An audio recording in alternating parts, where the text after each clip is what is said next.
As an asset, cryptocurrencies have only been around for about 10 years. Major economies experienced mostly insignificant inflation for the majority of that time. The 2022 inflationary pressure is the first time investors have traded cryptocurrencies during a period of significant price increases. As a result, predicting how inflation will affect cryptocurrencies is difficult. Cryptocurrency is not currency, which means it doesn't respond to inflationary pressures like a foreign currency would. Many cryptocurrency supporters argue that it is a counter-inflationary asset. As the value of your currency falls, the value of your cryptocurrency rises. This is because people tend to seek out a better store of value when their local currency depreciates. With the dollar weakening, crypto investors may want to keep their money in Bitcoin and other cryptocurrencies to preserve their purchasing power. This, in turn, will increase the value of those cryptocurrencies. On several levels, this is incorrect. Inflation has reached 40-year highs over the course of 2021 and 2022, while in that same period, the cryptocurrency market has lost approximately 2/3 of its value.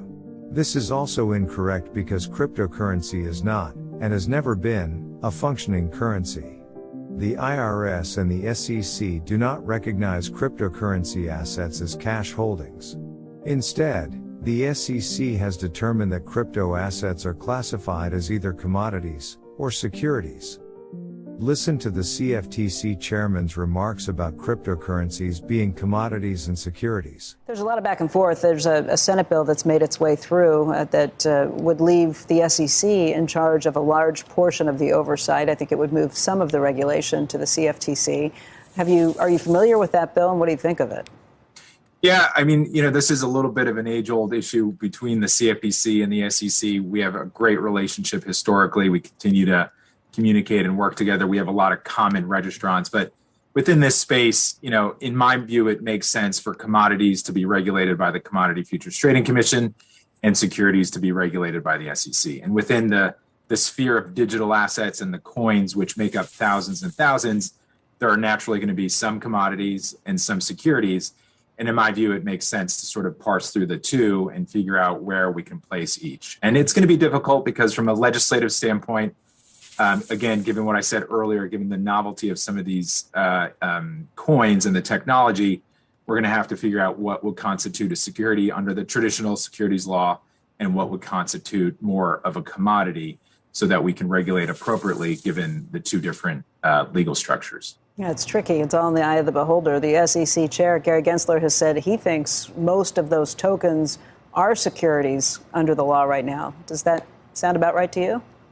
Well, I could say for sure Bitcoin, which is the largest of the coins and has always been the largest regardless of the total market cap of the entire, digital asset market capitalization, is a commodity. So Ether as well, I've argued this before, my predecessors have as well, is a commodity. So there may be, in fact, hundreds, if not thousands of security coins, but there are plenty of commodity coins. And I think it makes sense, as we've done historically, to make sure that each agency has jurisdiction over commodities and securities respectively.